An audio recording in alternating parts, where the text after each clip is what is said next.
네, 은혜 받으실 하나님의 말씀은 시편 127편 1절로 2절입니다. 네, 다 같이 화면을 보시면서 함께 합독하시겠습니다. 야훼께서 집을 세우지 아니하시면 세우는 자의 수고가 헛되며 야훼께서 성을 지키지 아니하시면 파수꾼의 깨어있음이 헛되도다.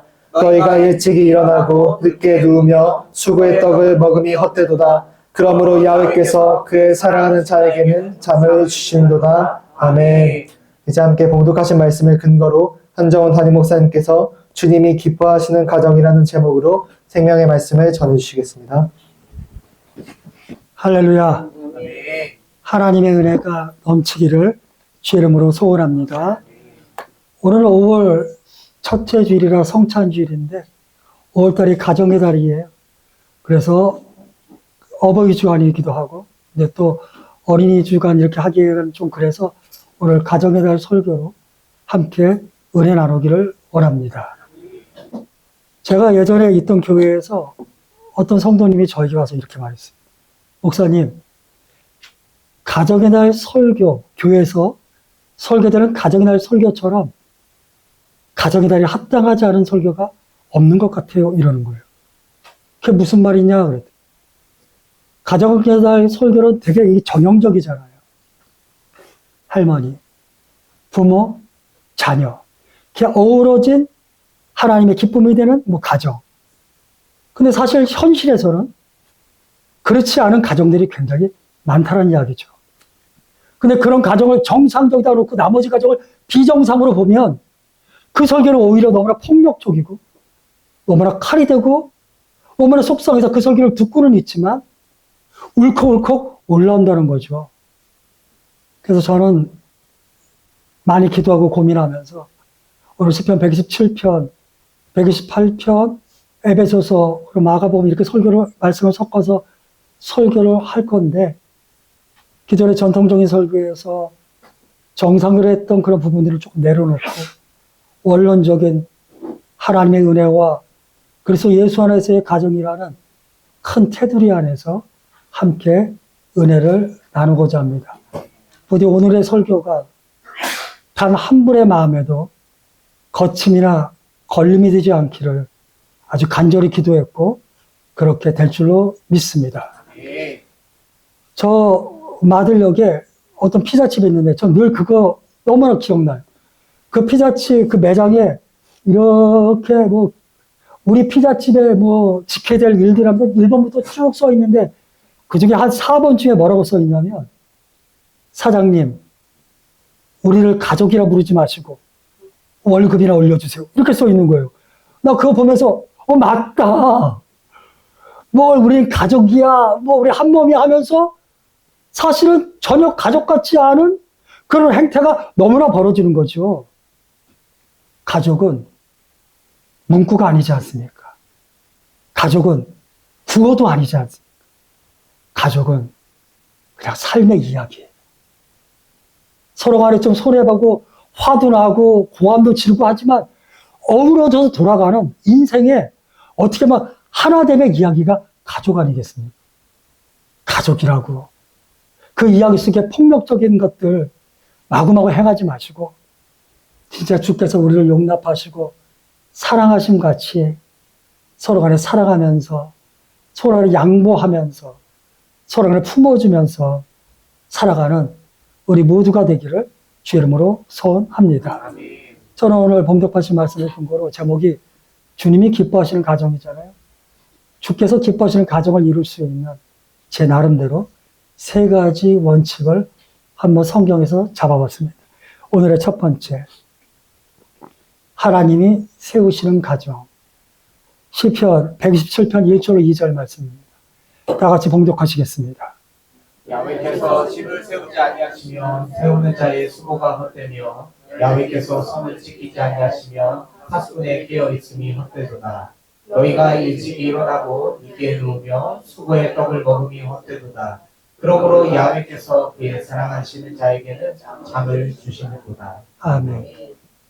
성경은 과거와는 달리 이제 모든 분들이 아시겠지만 하늘에서 뚝 떨어진 책이 아닙니다.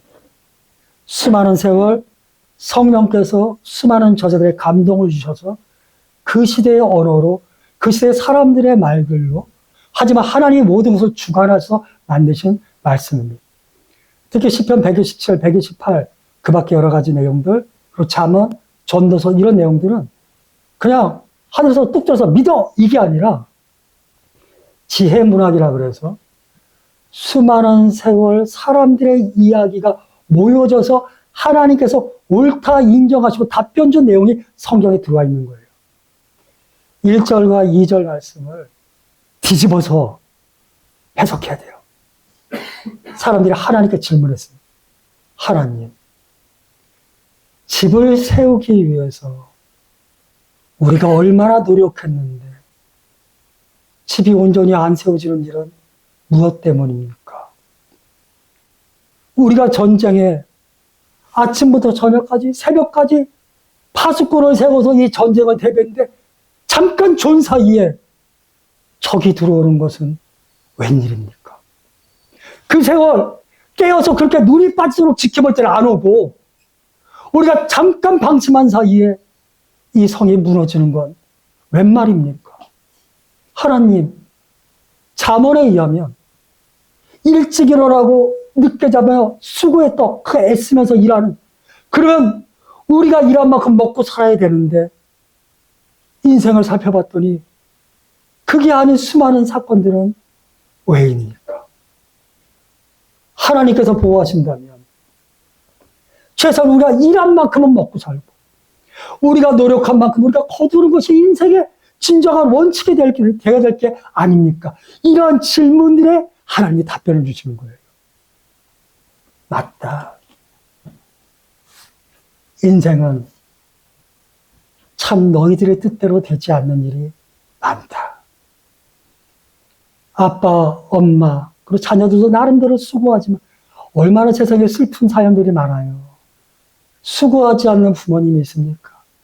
아이들이 어리다고 하지만 정말로 철들 아이들은 없습니까? 그런데도 찢어지게 가느라고 고통받는 이유들 수없이 많습니다. 전쟁도 마찬가지입니다. 한 나라의 독재나 수많은 사건들도 마찬가지입니다. 우리가 예상하지 못하고 어찌할 수 없는 일들이 비일비재한 게 현실의 이야기입니다. 육신의 질병도 마찬가지입니다. 내가 죄를 져서 병 걸립니까? 내 삶의 문제는 항상 어떠한 나의 잘못된 실수나 이런 것이 있기 때문에 벌 받는 겁니까? 아니지 않습니까? 내 마음이 이렇게 괴롭고 힘든 건 그 모든 것이 나의 책임입니까? 그것도 아니지 않습니까? 우리가 알 수 없는 수많은 일들 속에서 성경은 우리에게 이렇게 이야기하는 겁니다. 애매모호하고 이해할 수 없는 인생 속에서 그 모든 것을 뛰어넘을 수 있는 유일한 방법은 하나님을 경외하는 것이다. 저보다 여기 어른도 있고 저보다 나이가 아직 연배가 어리신 분도 있습니다. 근데 최소한 저는 목사라는 타이틀을 빼고도 살아보니까 인생이 제 뜻대로 되는 건 아니더라고요. 정확하게 인과관계에 의해서 진행되는 것도 아니더라고요. 억울하다고 고함 질러봤자 되는 일도 아니더라고요. 세상 사람들은 그러한 수많은 일들을 나름대로의 방식으로 해결하고 노력하지만 우리는 그리스도 예수 안에서 하나님을 믿는 백성입니다. 하나님을 믿는다는 건 단지 교회를 다닌 걸 의미하지 않습니다. 성경을 나의 삶의 기준, 즉 정경으로 삼는다는 것을 의미하는 겁니다. 힘들거렸고 예측할 수 없는 우리의 삶에서 성경은 단호하게 이야기합니다. 하나님을 믿어라. 너희들의 노력만으로는 될 수 없다. 감히 제가 여기서 너무나 지혜롭고 훌륭하신 성도님들께 그리스도 예수의 종된 목사로서 선포하는 겁니다. 하나님을 신뢰하시고 하나님을 의지하시고 하나님의 능력을 붙들고 천국을 침노하시면 반드시 하나님께서 역사해 주실 줄로 믿습니다. 잠언 16장 9절 말씀 봉독하시겠습니다. 사람이 마음으로 자기의 길을 계획할지라도 그의 걸음을 인도하시는 이는 야훼이시니라. 아멘. 저는 나이를 먹으면 먹을수록 그리고 목회를 하면 할수록 저 말씀이 너무너무 저에게 다가옵니다. 수많은 길을 계획합니다. 수많은 이야기들을 주께 올려드리기도 합니다. 그러나 모든 것을 결정하시고 일을 이루시는 분, 내 삶을 인도하시는 분은 하나님이십니다. 하나님, 이건 아니지 않습니까? 수많은 이야기들을 주께 올린 적도 있습니다. 그렇지만 제가 내린 결론은 하나님은 언제나 저보다 위에 계시고 하나님은 언제나 나를 사랑하시고 하나님은 언제나 선하시고 오르시니 지금은 내가 너무나 이해가 되지 않는다 할지라도 반드시 종국적으로 하나님께서는 언제나 의의 길로 나를 인도할 것이다. 그 믿음이 있기 때문에 예수를 구주로 믿고 오늘까지 나름대로 신실한 신앙인의 삶을 살 수 있는 것이다. 저는 오늘 병원에 입원합니다. 얘기 안 하려고 했는데 갑자기 또. 그래서 3일 동안 주사를 맞아요. 근데 또 오늘 병원에 입원하는 거 하나님의 은혜입니다. 3달에 한 번씩 입원해서 주사를 맞아야 돼요. 근데 그 날짜가 확정이 되지 않는 거죠. 5월 초 이러는 거예요. 근데 아무리 계산해도 오늘 입원을 해야 주사 맞고 화요일 오후에 퇴원해야 수요일 날 설교를 할 수가 있잖아요. 또 제가 전화를 했어요. 사실 전화 제가 한 게 아니라 집사람이 전화해서 부탁하라는 거예요. 그래서 내가 제 성격상 못한다. 창피하다. 천국 침노하는 것이라고 설교하면서 전화해라. 전화했습니다. 전화했더니 입원 담당이래요. 내가 5월 초에 주사 맞기로 됐다 했더니 등록번호라 이야기하래요. 얼마나 서무적인지 알 수가 없어요. 2400-154 이랬더니 한정원 환자님 5월 초에 입원하는 거 돼 있어요. 그런데 5월 3일 날 입원해야 됩니다. 주일 오후에 반드시 입원해야 되니까 그분이 하는 말이 가당치도 않다는 듯이 우리가 결정할 수 있는 일이 아니다. 그러니까 자기의 영역이 아닌 게 맞겠죠. 그 즈음에 병실을 비워야지 될 게 아니냐. 아, 거기서 제가 또 드라마를 이야기합니다. 제가 작은 개척교회 목사님, 진짜. 주일날 입원을 해야 검사하고 내일 주사 맞고 하루 이렇게 하고 화요일날 퇴원을 해야 잠깐 쉬고 수요일날 설교를 해야 된다. 근데 그분이 또다시 내 영역이 아니다 그러는데 제가 막 제발. 근데 그분이 그러면 1인실이나 2인실이면 가능하냐 그러더라고요. 제가 단호하게 안 된다. 반드시 6인실을 줘라. 그랬더니 뭐라고 진짜 이렇게 말했어요. 불가능하다 그랬어요. 절대 불가능하다. 불가능한지는 모르겠지만 되도록 힘써달라. 금요일날 전화가 온 거예요. 딱 그래서 서울대학교가 입원실로 뜬 거예요. 너무 감사해서 딱 받았어. 그랬더니 한정원 환자시죠? 그런 거야. 그 목소리. 예, 접니다. 그랬더니 여기 서울대학교 입원 담당. 제가 그때 전화했던 사람입니다. 그래서 그분이 뭐라는 줄 아세요? 알아요. 주일날, 그러니까 일요일이라 그러지. 4시까지 입원하시고 6인실이 준비되어 있으니 시간 맞춰서 오세요 그러는 거예요. 근데 제가 또다시 한마디 5시까지 가면 안 되겠어요. 왜냐면 오늘 회의도 있거든. 교육도 있고. 그래서 그분이 알아서 그때는 응급실로 통해서 들어와야 된다. 웃자고 하는 얘기도 있지만 사람도 업무적으로 그게 그렇게 쉬운 일은 아닐 텐데 간절함 앞에서 그래도 열리는 마음이 있지 않습니까? 하나님 이름이에요. 저는 늘 설교할 때 언제나 저에게 질문합니다. 목사로서 설교를 준비하지 마라. 너의 청중으로서 설교를 준비해야 된다. 무조건 믿어라. 저는 제 성격상 안 됩니다. 듣고 내 스스로 동의하고 용납하는 순간까지 가야지 나는 정말 목숨 바쳐 한번 그래야 목숨 걸고 믿을 게 아닙니까? 천국은 진실로 신나는 자의 것입니다. 우리의 수고와 노력 이전에 하나님의 인도하심이 있다는 사실을 단호하게 믿으셔야 됩니다. 그래야 기도하게 되고, 그래야 예배드리게 되고, 그래야 헌신하게 되고, 그래야 또 헌금도 드릴 수 있습니다. 제가 예전에 부서를 맡아 사역할 때 봉사하시는 분들한테 분명히 그렇게 얘기했어요. 봉사하시는 분들은 목사들보다 믿음이 더 좋아야 된다. 그 이유는 딱 하나입니다. 목사는 사례비를 받잖아요. 근데 봉사하시는 분들은 하늘 상급을 받잖아요. 하늘 상급은 믿음으로 받는 거잖아요. 그래서 믿음이 더 있어야 된다고 그랬어요. 오늘 이 시간 이 자리에 계신 우리 사랑하는 성도님들에게 하늘 상급이 넘쳐나서 하나님의 가정을 세워주시기를 주의 이름으로 축원합니다. 아멘. 오늘의 두 번째, 그리스도를 경외하는 가정입니다. 에베소서 5장 21절 말씀 다 같이 한 목소리로 봉독합니다. 그리스도를 경외함으로 피차 복종하는. 이 에베소서는 복음의 진수를 이야기하고 5장 18절 성령으로 충만을 받아라, 술 취하지 마라 이 얘기하고 나서 그 뒷부분을 헬라어로 분사해서 다 5장 18절로 연결시켜요. 쉽게 말하면 성령에 충만하지 않으면 어떤 일이 있어도 그리스도를 경외할 수 없다는 거죠.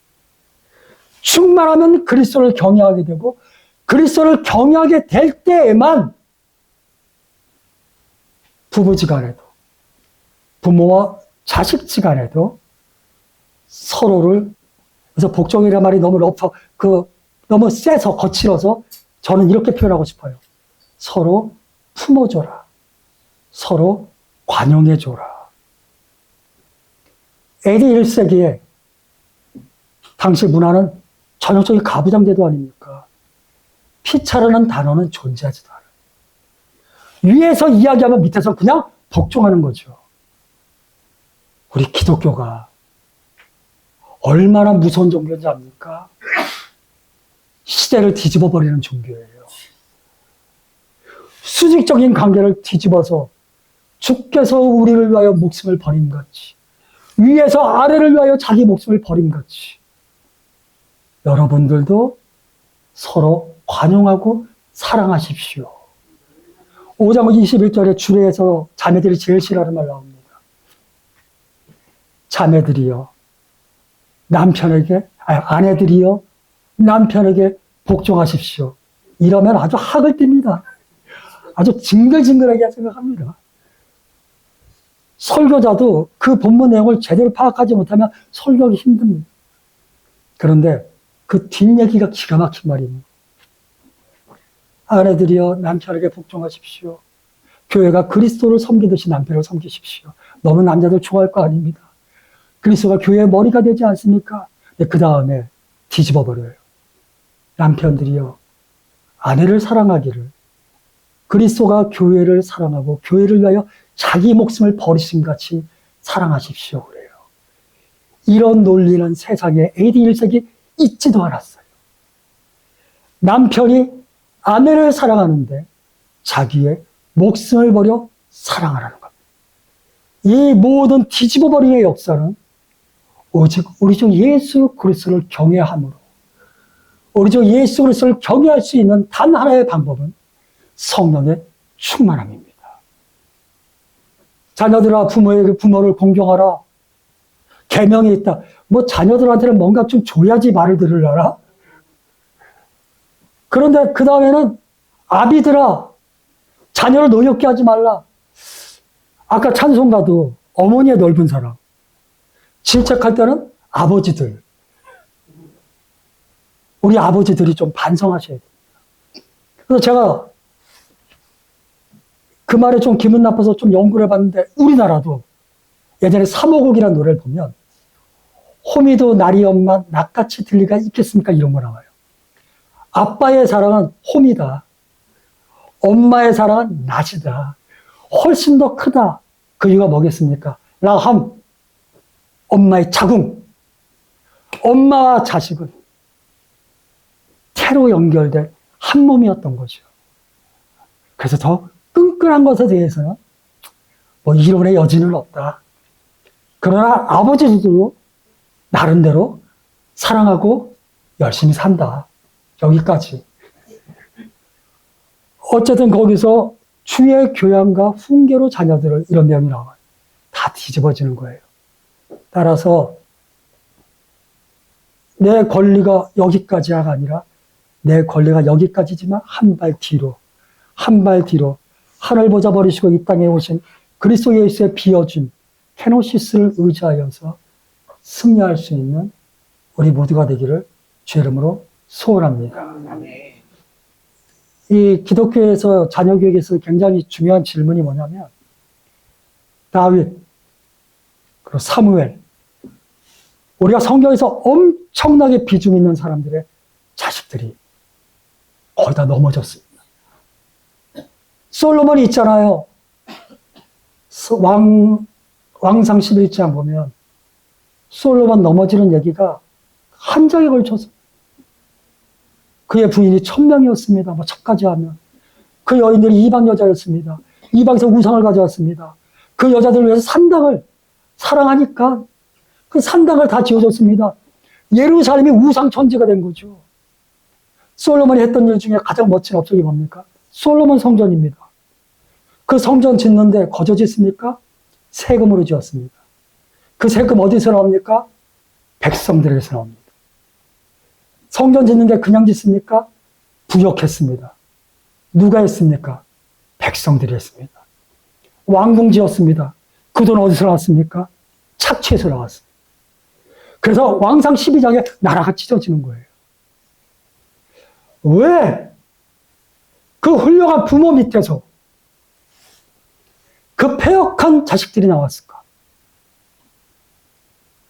너무 좋은 것만 줘서 그래요. 한 번도 고생을 안 해봐서 그래요. 아버지가 고난과 눈물 속에서 만날 하나님을 그들은 몰라요. 하늘에 신령한 미와 땅에 기름진 소산만 얻어먹은 거예요. 아브라함이 훌륭했습니까? 훌륭했죠. 창세기 22장에 모리아 이벤트에서 이삭을 바쳤지. 그러나 그 앞에 계속 넘어지지 않습니까? 근데 그 자식들은 왜 하나님을 떠나지 않았습니까? 아버지가 부족했지만, 엄마가 시기 질 수도 있었지만, 그럼에도 불구하고 그들을 사랑하신 하나님을 만날 수 있게 삶이 이어진 거예요. 부디 아름다운 신앙을 잘 유지하셔서 복되고 아름다운 그런 가정들을 이루시기를 주의 이름으로 소원합니다. 아멘. 또 하나, 이 가정교육, 그리스도 안에서 가정교육 뭐 이런 거 다 보면 요즘은 너무 부모들에게 무거운 짐을 지우는 것 같아요. 이렇게 봐도 자식이 잘못하면 다 부모 잘못이래. 아, 좀 억울하지 않습니까? 나름대로 열심히 키웠는데. 그냥 엄마 아빠는 바빠서 끼니를 못해도 자기들은 스타벅스에서 막, 내가 청렴회 설교할 때 막 욕했어. 스타벅스에서 커피 마시는 자들에게 화 있을 친정을 했어요. 여기까지. 그래서 제가 성경을 봤더니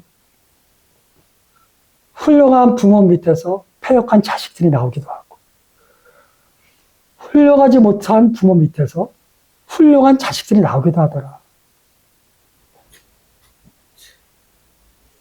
지 인생, 지가 제대로 신앙생활해서 지가 복 받아야지. 맨날 부모 핑계 대지 못하도록 처음부터 하나님과의 관계를 온전히 만들어 주시기를 주의 이름으로 축원합니다. 그리고 엄마 아빠가 아무리 얘기해도 듣지도 않아요. 왜냐면 그 아이들은 엄마 아빠의 뒷모습을 보고 배운다 그래요. 저 역시 자신 있는 게 아니기 때문에 여기까지. 마지막 세 번째. 새로운 가정 패러다임. 세상이 바뀌었어요.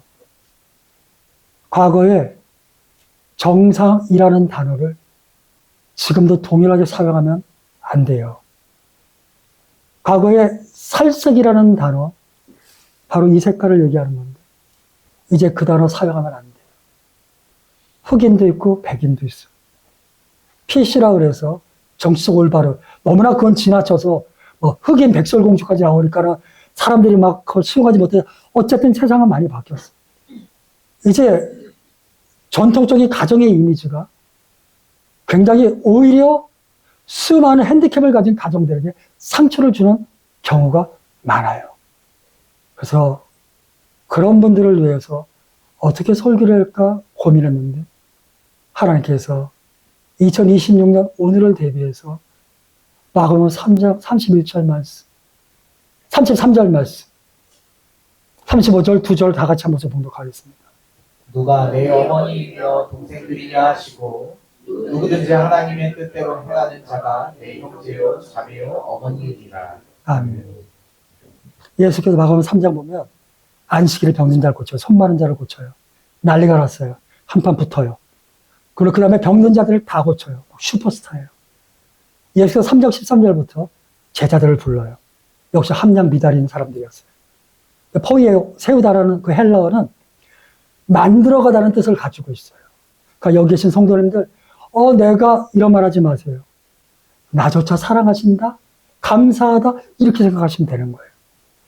함께 있고 전도도 하고 귀신도 쫓아내는 능력을 주신다 했어요. 그런데 막 이렇게 소문이 나니까 두 그룹의 사람들이 몰려왔어요. 한 그룹은 예수님의 친족들이었어요. 엄마, 그리고 동생들, 그리고 친척들이 왔어요. 왜 하냐면 성경에 기가 막히게 써 있어요. 미쳤다. 그래서 잡아가려고, 끌어가려고 그 가족들이 온 거예요. 생각해보세요. 이해되지 않습니까? 어저께까지 같이 밥 먹고 예수는 인간 예수로 생각해보세요. 인간 예수가 잘할 때 코 안 흘렸겠습니까? 생리적인 반응이 없었겠어요? 그걸 다 보고 잘했는데, 그러면 어렸을 때 예수님은 탁 쳐다보면 봐도 친구들이 다 날아갔겠어요? 싸움도 여러 가지 것들이 있었을 거 아닙니까? 우리가 너를 아는데 갑자기 메시아래. 잡으러 왔어요. 또 한 그룹은 서기관들이에요. 예수님이 기적을 알아요. 귀신 들렸다 그러고 찾아온 거예요. 어쨌든 서기관들은 예수께서 성령 해방하는 자는 영원히 벌 받는다 이러면서 물리쳐요. 그런데 이 가족들, 예수님이 자기의 말씀을 듣는 사람들과 같이 있었어요. 안쪽에 있었어요. 밖에 그 가족들이 예수님을 잡으러 온 거예요. 그 안에 있던 사람들이 이렇게 말해요. 밖에 선생님의 가족들이 왔습니다. 그 예수께서 저 말씀하시고 이렇게 둘러보시고 누가 내 어머니며 동생이냐. 그리고 35절 말씀. 진실로 내 가족은 하나님의 뜻을 행하는 자들이다. 이렇게 말씀하셨어요. 저는 감히 저 말씀의 대상이 교회라고 확신합니다. 교회가 상처받고 의심하고 서로 간에 분열된 그 가정을 온전하게 품어줄 수 있는, 그렇다고 해서 혈연 관계나 DNA 어떠한 유전학적인 게 필요하지 않다는 얘기가 아니에요. 그걸 넘어설 수 있는, 서로 사랑하고 서로 기도해주고 서로 품어줄 수 있는 공동체가 돼야 돼요. 내 부모에게 하지 못하는 이야기를 사랑하는 교우들에게 기도 제목으로 나눌 수 있어야 돼요. 그러려면 서로 간에 신의가 있어야 돼요. 내가 목사님께 간절한 기도 제목을 알려줬는데 그 기도 제목이 갑자기 성도 모두가 알고 있다? 이러면 이제 서로 간의 신뢰는 깨지는 거죠.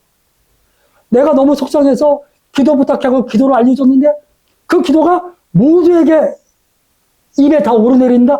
이러면 이건 상처가 되는 거죠. 교회는 소문을 퍼뜨리는 공동체가 아니라 말을 삼가하고 마음을 같이 해서 기도해주고 알게 모르게 조용히 섬겨주고 서로 품어주고 같이 울어주고 같이 웃어주는 그런 공동체가 바로 교회이고 그것이 바로 가족입니다. 나는 자녀가 없어. 그러면 청년들이 자녀가 되어줘야 돼요. 나는 부모가 없어. 장로님, 권사님, 안수집사님들이 그들이 부모가 돼야지. 그럼 교회가 친목단체입니까? 그럼 교회가 수많은 모임 중에 왜 존재해야 됩니까? 수고하고 애써서 피같이 번 돈, 헌금이란 명목으로 돈을 걷는 공동체입니까? 아니지 않습니까? 교회는 살아계신 하나님, 그 하나님의 살아있는 말씀, 그리고 그 말씀을 따라 살아가는 우리들의 모임. 누가 우리의 가족이냐? 수많은 비정상이라는 그러한 차원들의 모든 연약한 사람들이 모여서 진정한 정상은 하나님의 뜻을 행하는 모임이다. 저는 우리 열린 우리들의 교회가 기존의 교회들과는 다른 문법으로 진행되기를 소원합니다. 전혀 다른 단어, 전혀 다른 생각, 이렇게 하자는 게 아닙니다. 똑같은 말씀, 똑같은 이야기를 해도 우리가 그것을 해석하는 틀이 달라져야 된다는 겁니다. 진짜 예수쟁이가 되든, 진짜 하나님의 뜻을 행하는, 서로 관용하고, 서로 양보하고, 서로 품어줄 수 있는 우리 모두가 되기를 주의 이름으로 소원합니다. 밖에 좀 비가 옵니다. 그렇죠? 그래봤자 5월입니다. 아, 잘못 말했다. 비가 와봤자 5월입니다. 어순이 틀렸어. 삶에 문제가 있을 수 있습니다. 그래봤자 까짓 거지. 내가 예수를 믿는데 날씨 좋은 날이 훨씬 많은 5월 아닙니까? 너무나 우울하고 힘들어? 일상을 유지하면서 하루하루를 그리스도 예수의 능력을 의지하며 힘들어도 버티고 견디고 싸워나가면 야훼께서 집을 세워주시고 성을 지켜주시고 은혜 가운데 승리하게 해 주실 줄로 믿습니다. 누가 그러더라고요, 저한테. 솔직히 말하면 누가 그런 게 아니라 제 생각입니다. 누가 그랬다 그래야지 책임 안 지는 거라서. 가정에 대해 절대 해야 되지 않아야 될 설교 3개를 제가 골라봤어요. 첫 번째, 사라의 설교하지 말자.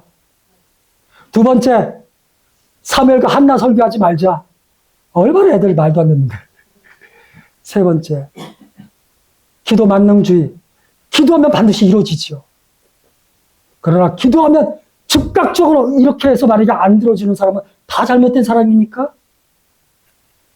1%의 예외라도 있다면 고린도전서 8장에 근거하여 그런 설교 하지 말자.